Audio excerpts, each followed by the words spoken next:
ready? It's your man's IRLnash. Y'all already know what it is. Welcome to the Pokemon Center. And in Michigan, it's about to be fucking winter. So if I'm mad in later streams, you know why. But we about to get to it. Today we have Vince Staples joins Carmelo Anthony on the 7 p.m. in Brooklyn podcast. Let's get to it, man. Let's not wait too long. Let's get to this shit. Let's see what Vince and Melo end up chopping it up about, y'all. Oh shit. You know I got that bootleg internet, man. Y'all know I got that goddamn. Who's your GOAT one-on-one player? Dimitri Noble from the 7th grade. Dimitri Noble was short, chubby. He kind of looked like Viola Davis a little bit. Like he was fearless, you know. Obviously, I don't know where he at right now, but you should have went to the league, my boy. All those attributes sound like that nigga was not league bound. I'm gonna just be honest with you. Shout him out.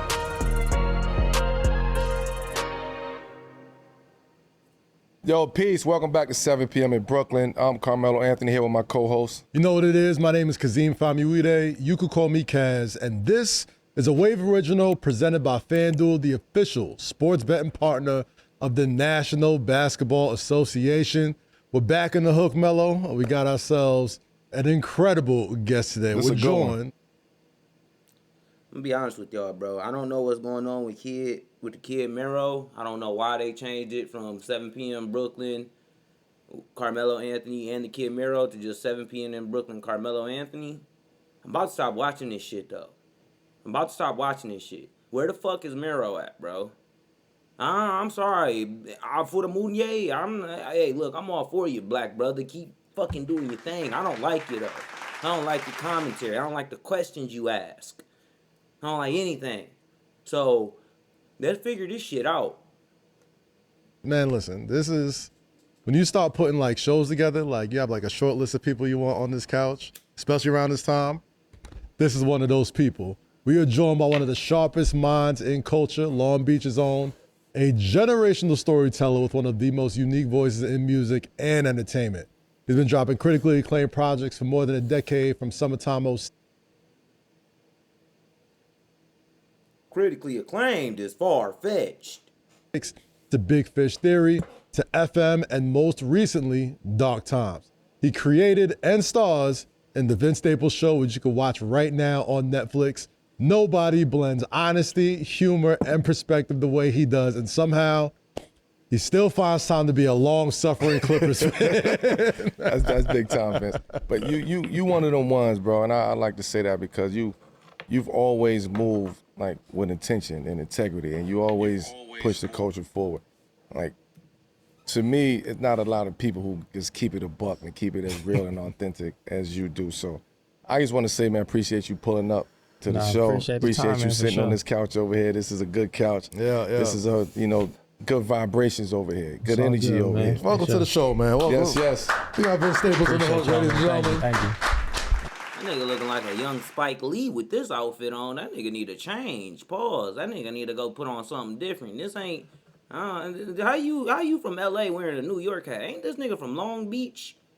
Last nigga we knew from Long Beach was Snoop Doggy Dogg. Shit. Is Vince Staples this era Snoop Doggy Dogg? Not in music. Don't you dare put that on me, Ricky Bobby. Don't you put that on me. I ain't talking about music. I'm talking about as far as, the side questing and the influence and the jokes and the fun and the ability to bring so much around other people. Appreciate y'all. Man, let's first off, I know it's been a crazy couple weeks. The Vince Staples Show out, doing lots of press. You know what I mean? You did the premiere here last night, and you a West Coast guy in New York, especially when it's extra cold out. So I appreciate you making that trip. The weather's light out here right a now. little lighter. Yeah, I mean, I done, touring and shit, you come out here, but I got people, like, my whole, like, representation as far as, like, early on. It's still the same folks, but, like, management, lawyers and stuff, everybody from out here. So I spent a lot of time out here when we was younger, so. Nice. You get used to it after a while, you know? That's good, man. Before we get to that, on this episode of 7 p.m., we talking Long Beach, Clippers loyalty, and Vince's journey as a creator and the world he is building with season 2 of the Vince Staples Show. Power Beats Fit optimizes sound for any environment. Active noise canceling gives you truly immersive listening. Transparency mode lets you hear your surroundings. And autoplay pause detects when your earbuds are in to get going when you do. Oh my God. And of course, we're tapping into a little bit of SoCal hoops culture, running a special LA edition of Run the Ones, and of course, closing it out with America's #1 segment, Fuck With It or Fuck Out of Here. Yes. All right, so Vince, first off, we start the show the same way we always start the show, with the connect. Usually when somebody pulls up to the hook, we like to try and find a... They like to glaze Carmelo. And look, bro, we already talked about this. Carmelo Anthony, one of my favorite basketball players of all time. They pull up, and a lot of this show is about Carmelo Anthony and his ego sometimes. And it pisses me off a little bit when you meet Carmelo. I don't give a fuck when you met Carmelo Anthony, nigga. I only care about when I meet Carmelo Anthony.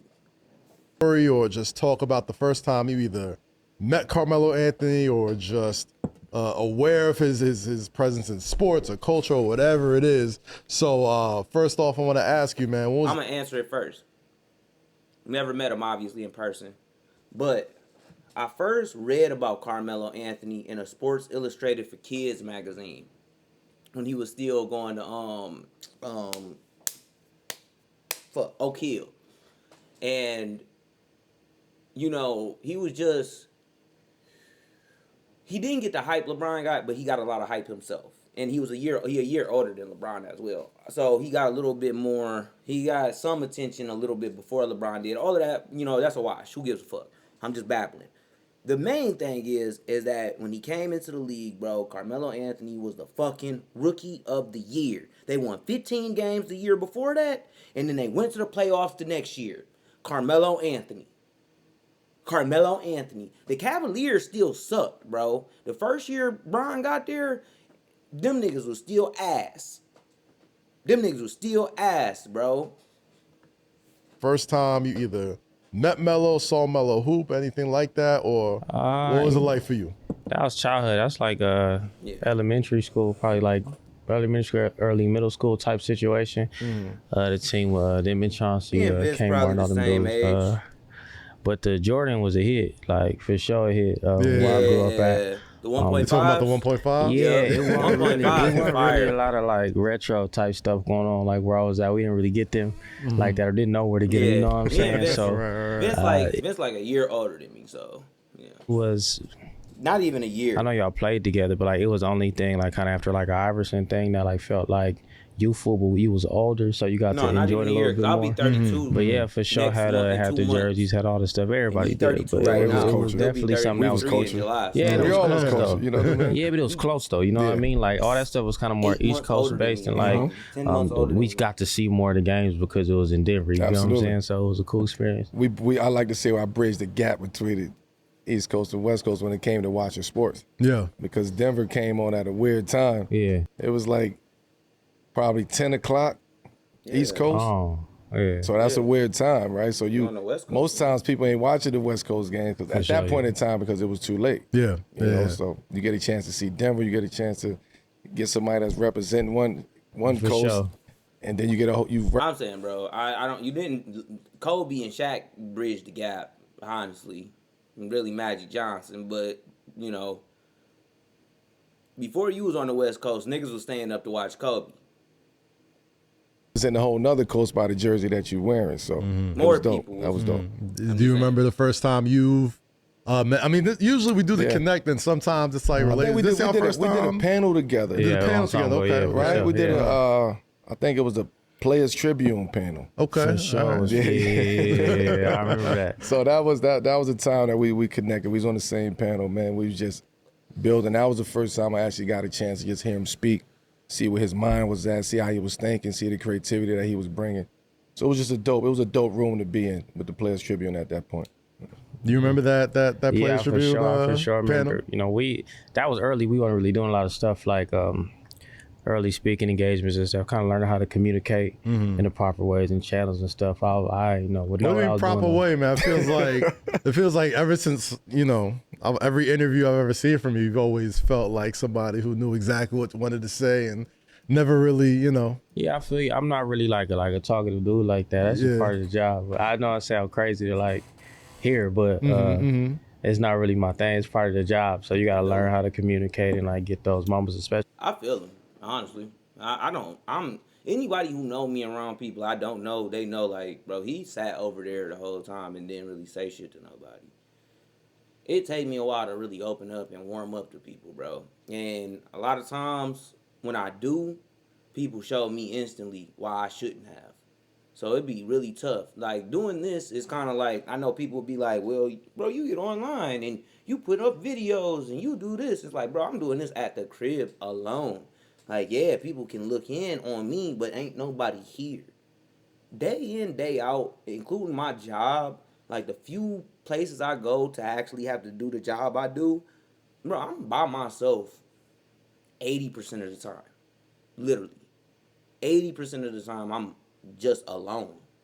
And I've been like that since I was like a kid, bro. Probably since like high school, for real. But when I was younger, I got homeschooled. So I spent a lot of time by myself, especially because my parents worked a lot, bro. My mom, she worked night shift, so I really didn't used to see my mom when I was younger. Like learning how to market certain things, like certain things.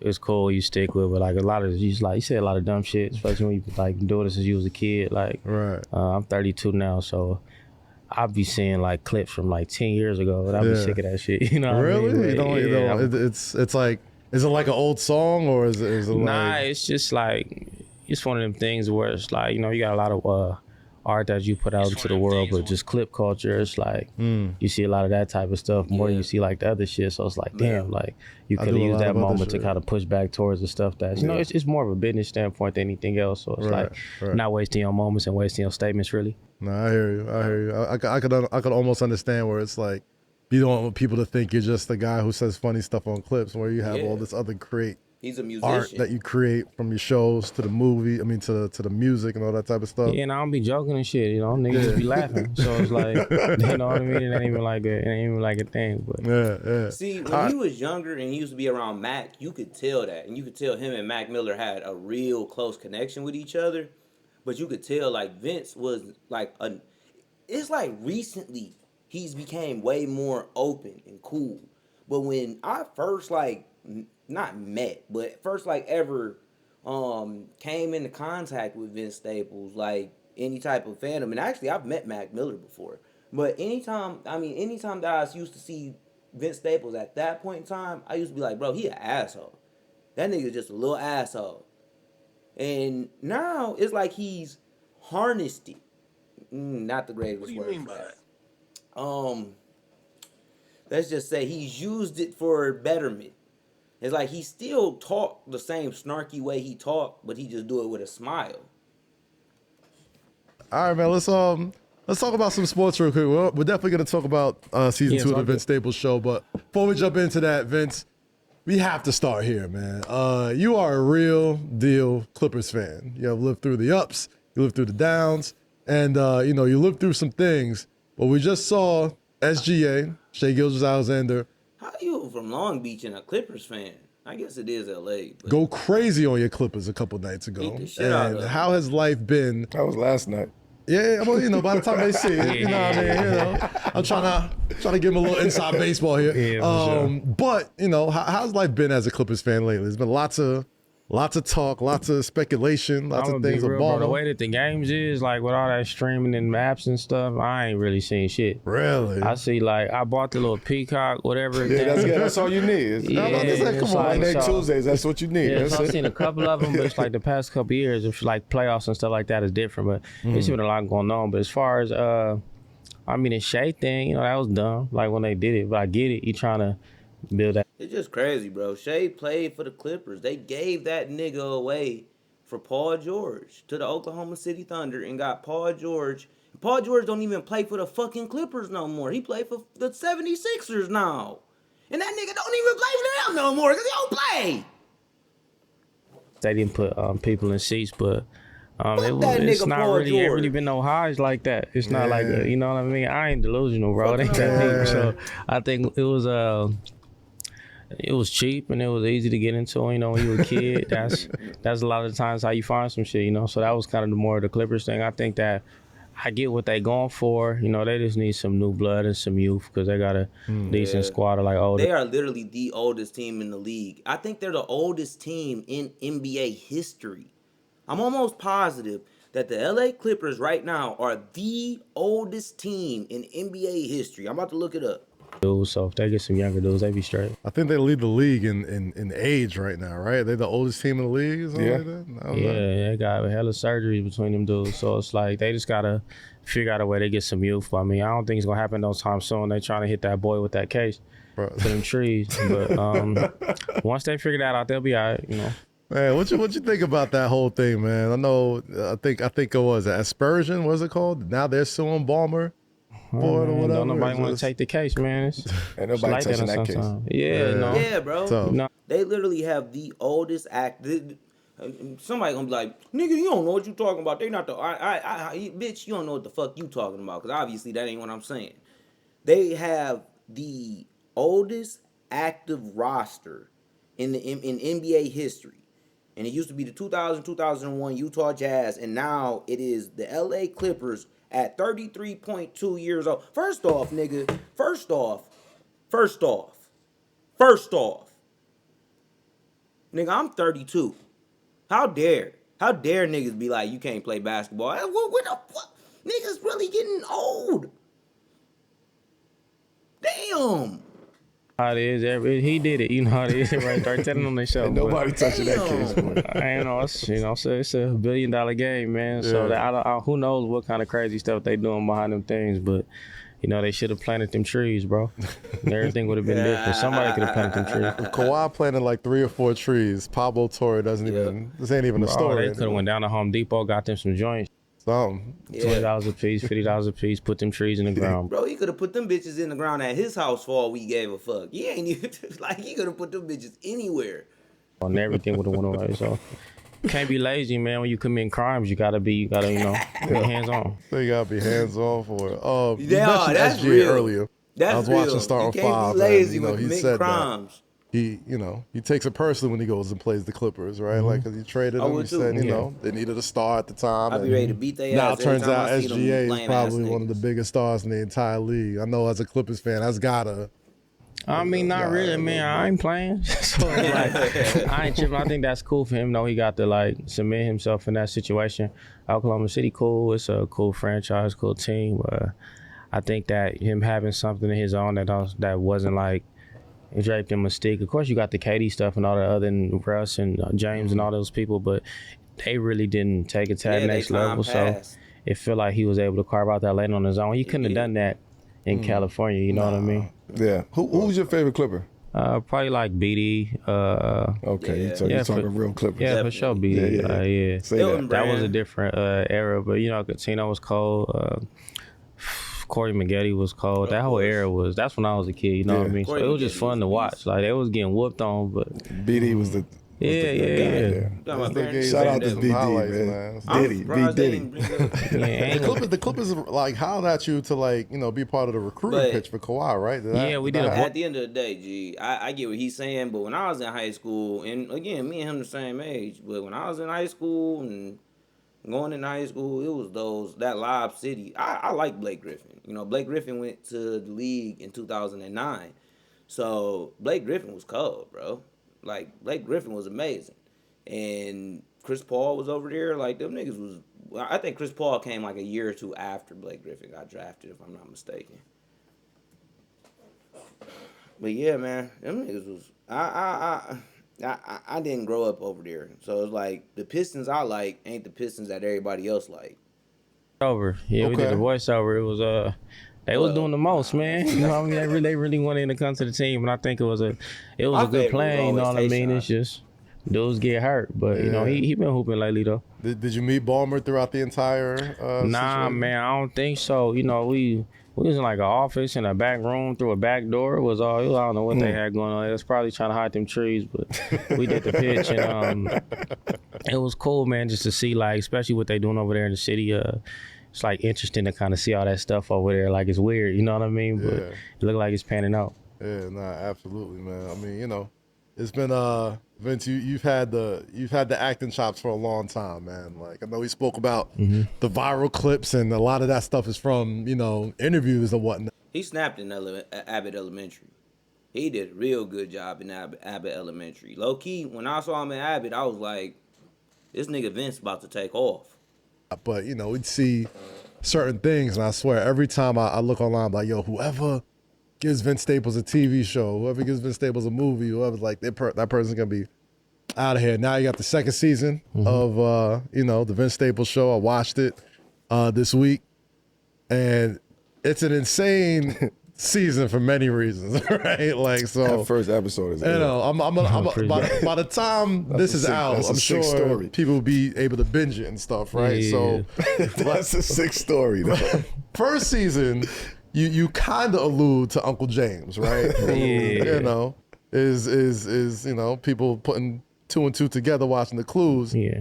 You're basically the nephew of O.J. Simpson on the show, right?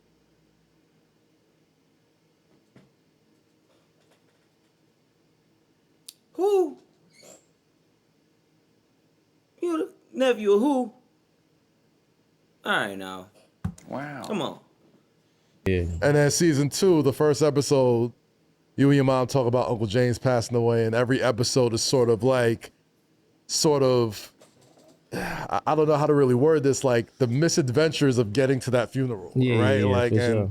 I think the what you do really well, especially on the show and the content, is like the Black experience that isn't necessarily like as, I don't know, like it's not as typical. It's not as typical, right? Sure. Like we all lose loved ones. We all go through, you know, this, you know, family drama with your moms and your sister and all that type of stuff. And the chaos of that. And all the chaos of that. And the way you shape it while still implementing like regular everyday hood shit, like a bank robbery or running over somebody, is all weaved in to that entire story. So just tell me a little bit about how it, you know, being a writer on the show, not just acting on it, like writing. Yeah, I mean, the writing kind of came later. It was something that took place during the pre-production of the process. Like, I'm confused at how this hat is on his head. How the fuck? What shape is this nigga head, bro? Pause. Wow. What do you mean by that? Like, how the hell? How the hell his eyes up here, but the hat stopped back there? kind of wasn't getting across the right thing. So when we started writing the show, one of the director, you know, guy that created the YouTube series and started the show with me, a director named Carmelo. He did the some of the Kendrick videos and stuff like that nature. Real good dude, real creative. And he does a lot of the things, you know, kind of himself. He real hands-on with the way that he produces his stuff. And he was like, look, we're not going to get this show if you don't write it. Well, we already had it, but it's not going to get greenlit to kind of go into production just because it was missing something. So he just said, download Final Draft. It's a couple $100. Sat with one of my executive producers. I was like, how you do this? And then he kind of walked me through like the shortcuts and like the formatting type stuff. And then I started doing that. And we kind of used the first season to just learn how to do certain things and get into storytelling. But we had, you know, certain limitations based on being the first time, everything, writer, acting, all this other stuff. So when we kind of had some roadblocks, so to say, with how they kind of view things and how I view things. So just working through those as a team to get us to a point to where a lot of the episodes in season one were just a lot of production woes as far as just our timing, the amount of days we had to shoot episodes. Like we had to drop a lot of pages, meaning that we weren't able to shoot them throughout the day. We ran out of time, and just learning from that process and taking that into the second season and learning how to kind of streamline everything is really something that kind of took stuff to the next level. And a lot of things work. Like I remember when I had the OJ thing, that was like, you can't have a character in your show named Uncle OJ. And I'm like, I felt him, you feel me? But then certain things happen and like, oh, that might actually work. And kind of natural things happen, obviously. And we The nigga died? Is that what you mean? He died. And then y'all was able to do it. Tied that into kind of the discovery path for how we wanted to use the next season. I knew I wanted to kind of utilize that as a plot point, but as we figured out our strong suits as far as our production, especially post strike, I felt like it was something that we can lean into to kind of take us on an adventure. I wanted to tell a smaller story and kind of involve new characters, a new world, because I look at it like animation, right? You know, you got The Simpsons and Family Guy and stuff like that. They got dozens of characters that you explore. And I really wanted to involve some new people. So we had some of the family members kind of started in the season, but the body of the season is kind of Vince going on this journey alone with just him and kind of his uncle to kind of show him like regret, you know, remorse, things of that nature, tying kind of OJ's tragedy to some of the tragedies that we all face, regret, mistakes, because he, you know, lived with a lot of regret and a lot of mistakes that kind of tainted his legacy. So we deal with those kind of things. The idea of what legacy is, the idea of how you maneuver through certain spaces and try to utilize those with everyday life, because as we know, in the places we come from, things happen all the time, and no matter what you're going through, you might run into some nonsense. So we wanted to make sure that we used a light approach to that, just really getting day in the life type stuff going from our perspective, making sure it's heavy, but it's still fun and executed well. I feel like, you know, a lot of stuff that I've seen for you over the years is that you tend to really like humanize a lot of people that's in the public eye. Like one clip that I remember, you know, I know Ray J you hate probably talking about old That's clips. all good, bro. It's all good. But, you know, like, I remember you talking about how Ray J Bro, see, this is how you know this nigga not good at his job. You know how I know? Because everything he done said, I said it right before he fucking said it. Nigga, do better. Think of some more creative shit to ask the nigga other than, hey, you know, I'm, you know, even though you said that you hate the clips, I'm gonna still ask you about some clips because we got it. Nigga, get some business about yourself, boy. is important to all parts of black culture, right? And on the outside looking in, you probably think you're joking around, but like the way you break it down, you know what I'm saying? Like people take it serious. And I think we saw a lot of that. Well, I see a lot of that in season 2, where it's like, you kind of humanizing this guy who we all know, you know, you're referring to O.J. Simpson, the first episode. You see the football player run out and you're chasing after him. And then you see the USC jersey in the front seat and all this type of stuff. So it's like seeing all that, but remembering like, hey, this is probably somebody who did have a nephew who probably loved him and did have What like do you mean an he probably did have a nephew? Yes, he had a nephew. Yes, he had family members. That's what made the shit genius. Because it's like, bro, this is the stories. These are people's lives. People got family members who are pieces of shit. Some people are pieces of shit. They still trying to figure it out. Guess what? The crazy thing is, bro, is that you can be a terrible person for 30, 40 years of your life and then turn it all around and everybody just be like, well, he got it all together. It's one of the craziest things that I've ever heard of, bro. You can literally be a drug dealer, a murderer, and then you come back and you start helping the community. Niggas just be like, hey, well, he helping out now. Nigga, he killed niggas' family members. The fuck is you talking about? all that type of stuff. Like, how important is it to sort of like tell those type of stories when it comes to your art? I mean, it's really important because, you know, you can't run from your circumstances and kind of the things that you experience. And, you know, coming from where we come from, we all know people who have committed heinous acts, you know what I mean? And we can kind of see the humanity within them. And it's important to kind of recognize the demons that we have, you know, within our communities and ourselves and things of that nature, and utilize them as ways to showcase the real. And I wasn't really trying to do something really autobiographical, and it's my life story, and it's boring to me. So I'd rather utilize those themes to explore kind of bigger things and do something that's a little bit more imaginative, playing with reality, playing with the way that we decipher what's real and what's not. You know, I'm pretty sure we all done experienced things, and you done went home and tried to tell our folks, and they was like, no, nigga, that ain't happening. So I think that it's just a matter of finding ways to suspend disbelief, because as you know, you reach certain parts of success and certain levels of life, and it's like you living in another world from the people that's close to you, and then it kind of leaves you segmented. So even with the way that we wrote the season, it was important to showcase the family early on, because it's a comparison to how they're grieving and dealing with the situation. Absolutely. And it puts Vince on the island to where when he starts dealing with these things that you'll see later on in the season, it's really haunting because he's dealing with all the things that we see within the Black community and success. We just made it instead of a thought process or a way of being. It's a physical, actual place. These are physical, actual people that represent kind of the pitfalls of successful Black people who don't really necessarily know where they fit in the world and where they go to commune and things like that. Where did that come from? Like, what sparked that? Just that level of insight, being that insight, that level of education to say, hey, I'm going to take something that's real, that's authentic, that's me, that's my community, that's my folks, and I'm going to shine a different light on there. Because most people would tell a story of the true story that's actually that what we doing, the same shit that we see in all the stories that that depict our community. What made you take it a whole nother way? Like, what was that moment you like, damn, you know what? I'm going to fuck with this story because this is the way that I'm going to get into people's households and get people to really understand what's going on in the Black community. Like, where did that creativity come from? I'm interested to know where that came from. I mean, I think it's just I'm 32, right? So it was different when I was a kid. You know what I'm saying? Like, I think the internet changes the way that we view imagination, and honestly, the perspective of hip hop has changed over time. And I'm not one of the people that act like we don't come from that community. So that is the depiction.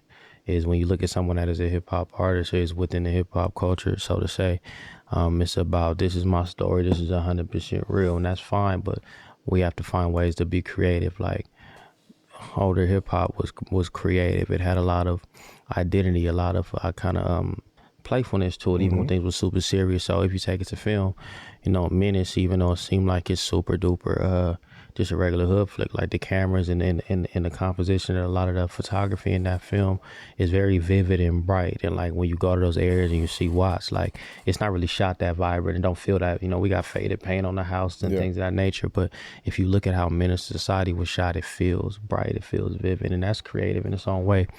A film like Ghost Dog, like, is vivid and it's imaginative, even though I got a friend who keep on telling me I need to watch Ghost Dog, bro. I'm like, I don't know if I'm watching Ghost Dog. With real stuff. And I think that those are the things that we try to pull from Meteor Man. You get what I'm saying? 5 Heartbeats. There's like a playfulness in a lot of the stuff that we had growing up. And because I grew up in that era, like kind of before the internet, like, they got all kind of terminology now, like shows got to be second screen so you can scroll through your phone and still actually follow the show, or we don't want necessarily a lot of color and texture and film grain and stuff like that. We stray away from that because it's just not something that's specific to me and how I view these things. So it's not that it hasn't been done before. I just think that it's hard to get made, especially when you're dealing with younger audiences and demographics. But I've seen a lot of that growing up, and it always felt like it was a little bit different. So I wanted to kind of apply that to what I was creating. Like even the Bernie Mac show, like the way that show is shot, it's not shot like a typical sitcom. The floating cameras, the long hallway shots, things of that nature. That's like superior filmmaking. So we had it and we do have it. We just got to get the right opportunities to the right people in the right spaces. And I think it can get back to that. We have this special segment on the show, man. It's called the 7 p.m. moment. And our 7 p.m. moment is presented by Zip Recruiter, the smartest way to hire. This is the point of your life, personal or professional, where you at a fork in the road, a moment where you make the choice that sends you down a specific path. You have to be locked in and trust yourself when it happens. Like, what is Vince's 7 p.m. moment? Do you know what's really fun? Making a website on Wix. Hey, we're How Ridiculous 3. I think for me personally, it came with the touring. You had to decide to just like leave. And when I was touring by myself. We didn't have no DJ, we didn't have no nothing. We was opening up for Mac Miller the first time, and it was like, so we split the double room with the security guard, one of his DJs DJ, and we was eating the food with the people that was loading in the thing. And it was like, I was a teenager. I ain't finished high school or nothing like that, so I didn't get to go to college and had the opportunity to kind of be away from home. So it was my first time being out of that environment. So just really sitting and being like, all right, I'm gonna do this like solo. That was kind of a defining moment. It allowed me to be able to be professional at a young age and learn how to take things seriously, kind of without help, and that helps in these situations. We're gonna jump to Run the Ones. You know, we got to get to the basketball side. I got you. Let's do it. So jumping into one of my favorite new segments, we're doing Run the Ones. Like we said last week, Run the Ones is a cross-era hypothetical segment It's not about who's the better NBA or 5-on-5 player. It's about who runs the court in a one-on-one battle. So Vince, Melo, we're doing the run-of-ones with a little bit of twist this week, all right? This week is all Southern California hoopers, all right? So when we do this, run-of-ones, it's usually like, remember, just one-on-one basketball, all right? We've had many conversations that have sprawled out of control, but just so we have it clear, Every time. these are one-on-one hypothetical conversations, all right? Our first matchup, Vince, is your boy, Baron Davis, versus Russell Westbrook, one-on-one. I'm saying Russell Westbrook gonna beat the shit out of BD, bro. Pause. Like, come on. Russell Westbrook? Baron Davis not even that tall, bro. He tall. Don't get me wrong. He in the NBA, but he was in the NBA. But the nigga Russell Westbrook is a giant. That nigga is fast. I don't know about that. I think Baron bigger, right? Yeah, No. I don't know. Russell tanks too, man. I'm going Russ. Whoever bigger, because they both kind of out there mentally. So whoever bigger, I just think gonna win. I think they're gonna kind of grind it out. But Russ Cole, Russ one of my favorite players. Yeah, BD I is love Baron Davis. Baron Davis is 6'3". I didn't think he was that tall. I thought he was more like 6'1". But Russ like 6'4", 6'5", right? Yeah, Russell Westbrook, he's 6'4", so like, especially prime BD, like when he was jumping out the gym and Russ can jump too though, but Baron just be dribbling that motherfucker. Like he can get around somebody, but if they kind of the same size, Russ he like a muscle head type dude, so you ain't really getting by him. I feel like Russ is probably a better defender too. Like he'll probably Russ gonna foul him. He gonna foul. Yeah, Russ fouling for sure. He only answering the questions, right? Yeah, well you can answer them too, obviously. I'm gonna go with BD. I know those are both of your guys too. I mean that's neither here or there. Yeah, but I'm gonna go with BD. Of course, Melo. BD is one of them ones. BD cold, bro. Like BD's one. Melo would have fucking picked whoever wouldn't have got picked. I swear to God, bro.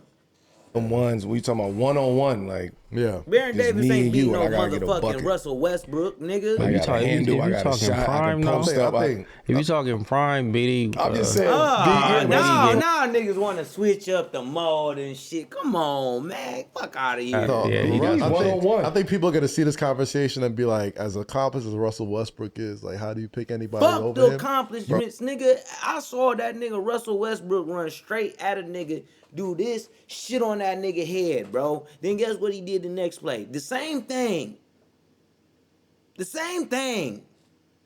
Baron Davis was great, bro. And I've seen that nigga shit on a couple people. But it's not the same, bro.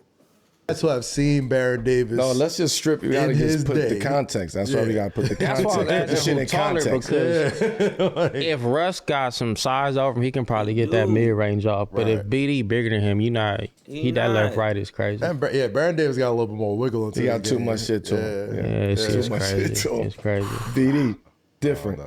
That's a tough one. I'm gonna pass. I don't even know if I can. I think I'll pick Russ just to be different. I'll pick Russ just to be different than y'all, man. Paul George versus Kawhi Leonard. Man, that's tough, bro. I'm gonna go Kawhi. I'm gonna be honest with you, G. Run the ones on that one. I'm gonna go Kawhi. Ain't nobody fucking Kawhi. I'm gonna go Kawhi. I'm not finished. Bro. Not even close. My mom never stopped. I got that from Prime Paul George. He not fucking All right, I love P. That's my boy. Are we doing pre-leg or post-leg? Pre-leg ain't prime. I don't think pre-leg is prime Paul George. I think no. I think Oklahoma City Thunder Paul George is prime Paul George. Honestly. 24? Pre-leg ain't prime. Pre-leg was early. All right, so we're talking 24 Indy or low-key. His best season was what, OKC? Yeah. I want to say statistically he was like top 5 MVP. Yeah, he was cooking, but Kawhi got that shit, bro. I ain't playing, man. You see how he be dribbling that with no back and no legs? Like, come on, bro. Oh man, I mean, I feel like so many players have like tried to model the game after Paul George, but Kawhi is just Kawhi, bro. Like Paul George make it look smooth. Kawhi, like, you ain't He like, just he gonna crazy, Terminator, bro. dog. Kawhi come from a different cloth as far as type of game he got. Like he come from like with us, like it's me, it's Kawhi, it's KD, it's a Kobe. It's like those assassins in those areas, like they just get straight to you. Ain't gotta do much. 2 dribbles, 3 dribbles, get to my spot. You ain't gonna stop it. Like that's how he play. Yeah. You know what I mean? He cut angles. He like that very nigga precise. crazy, bro. Very. And he's still cooking. Yeah, very precise. Bruh, And he's one of them guys. That nigga Kawhi said, "You nigga dunk and he do this in mid-air? That's crazy, bro." Where it's like, if Kawhi get it going, till this day, he's one of them dudes that's like still incredible to watch. When he's like, he's a must watch when he's on. It's just like And defense, like, I'm saying you we're sure not he's even still not talking one of the about best the players in the defense. league? He might be. Defense, Nah, yeah, he cooking right now. Bro, It's just that he just nigga don't play hands that is much like because he this. got a lot of injury history. But He like anytime he get the these. ball, he gonna shoot that motherfucker. He never play it. Absolutely. Big you ass look, hands. certain nights you look and wink a little bit. It's dark. Like he do look Nigga like hands MJ like sometimes. these, Like bro. certain nights. He be cooking. Mid-range game is crazy.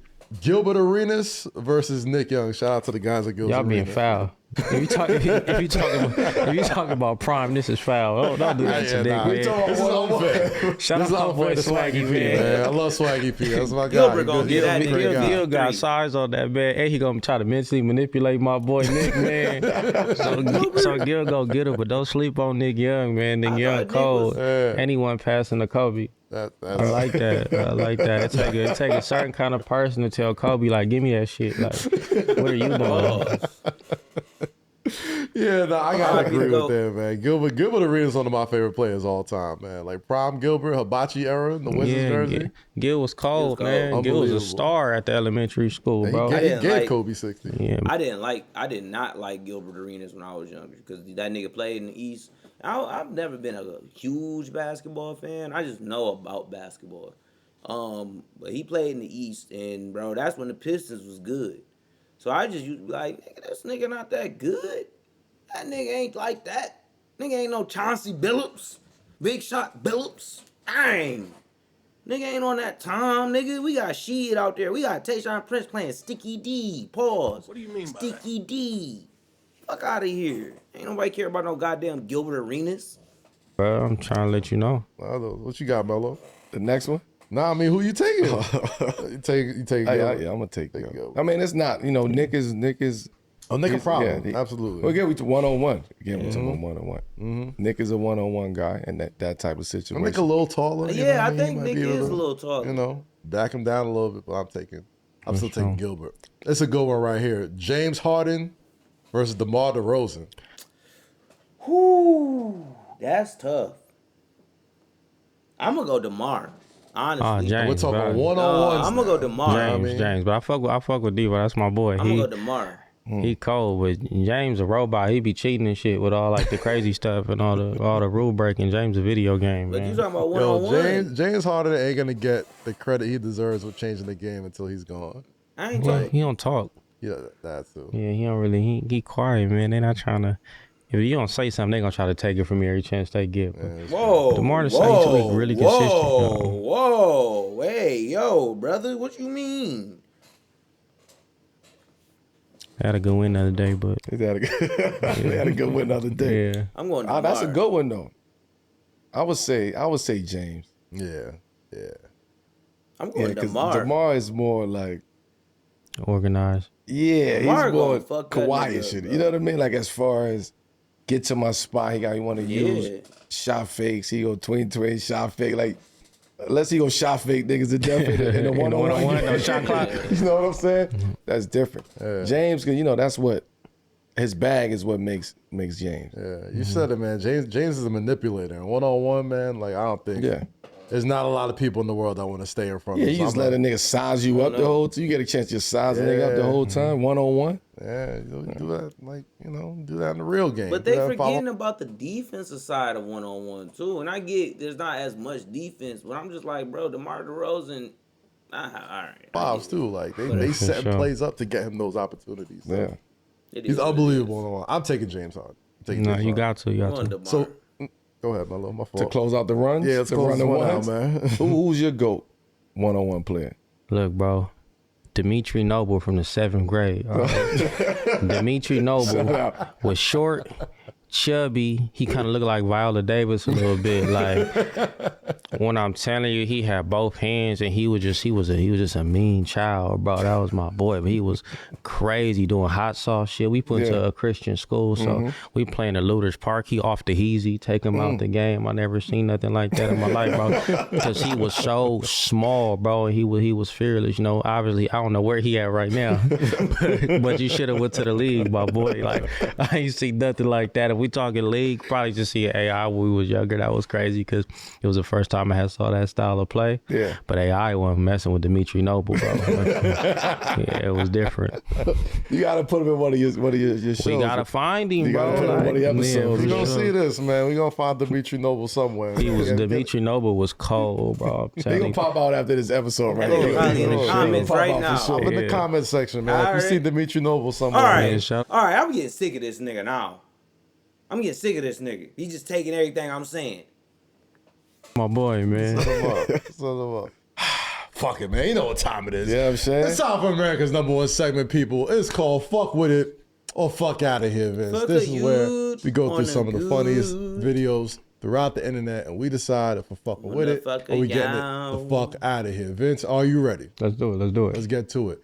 DeAndre Bonds, who we know as Stacy from The Wood, Scully from Snowfall, and many more roles, recently took to social media to show off his brand new hairstyle. Let's check it out. Scully, come on, Scully. Oh, God. Oh, this the swoop? Oh, God. That nigga got a pixie cut. This shit crazy. Yeah. Scully. Nah, he got the swoop, It's the little S curl? Yeah. Yeah, that's a crazy S curl, though. That's cold, though. Yo, Scully, come on, man. If you're an illegal alien, this runway is your future because you're headed home. I'm Kristi Noem, the United States Secretary.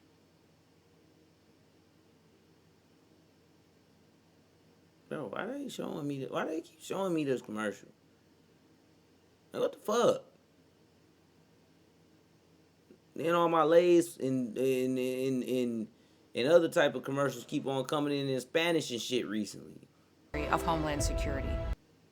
That's cold, though. That's like the Big Red from Five Heartbeats. That's some real pimping, though. Like, yeah. That shit's swimming. How old is he? Oh, no. He like 50, 60, That right? nigga finger waves is deep right there. Yeah, he older, man. We gotta bring back that old nigga stuff, man. Nah. Keep that shit where it's at. Come right on, linen suit. You know what I mean? Linen suit with Harley Davidson. Oh, man. You ain't never did no S curl in your hair like that? Never? He ain't never did no. I ain't. That's DeAndre. That's DeAndre. Shout out that man. He took it there. He keep a look on him. I see him. Man, so let's ask a question. Vince, fuck with it or fuck out of here? I'm fucking with it. That's some sugar free. That's cold. Stacey rocking the Keisha Coles is crazy. Yeah. It's just the outfit. He wasn't dressed yet. He put on that linen suit. It's gonna look true. right. That is true. We throw a Stacey Adams on that. Yeah, Stacey Adams, linen suit, Bible. Bible is crazy. Sorry, Stacey. Bible is crazy. I ain't rolling, man. Hey, Stacey, we gonna wrap this shit up fucking with you, Scully. Hey, Vince, man, I appreciate you coming up here, man. Spending some time with us, man. Good luck with your show, man, the Vince Staples Show, man. We're fans. Before you came here, we was watching this shit on, on the loop. So, again, man, I appreciate you for what you do. Keep putting on for our culture. Keep raising the bar for our culture. Keep raising the bar for black men. You get what I'm saying? And opening them doors. You kicking the doors down. You know what I'm saying? You facing conversation with conversation. And that's a lot of times people don't want to do that in our situations, in our positions. So keep doing what you're doing, man. We support you. We got you. And you motherfuckers go out there and watch that show on Netflix. Hit them thumbs that they put on your screen and shit. Both of them, the two and not the one. That's how we get the money. Thank you, man. I appreciate y'all. Absolutely. Yes, sir. Appreciate you coming through, man. This is 7 p.m. in Brooklyn, the Wave Original, presented by FanDuel. Make sure to do what you do. Subscribe on the YouTube page. Hit the button. Of course, if you're on the podcast channel listening, like, rate, review, leave comments. Leave comments wherever you see the show. Instagram, Twitter, YouTube, podcast, whatever. All helps. For the Hall of Famer Carmelo Anthony, and of course, the one and only Vince Staples, I'm Kazim Famiwide. Now, we'll catch y'all next time, people. Peace. All right. I can't lie. That shit was short and boring. Have most of it, bro. It was cool, but it did get boring at a certain point. I can't even hold you up. Where's this nigga Mero at, bro? The fuck is he doing?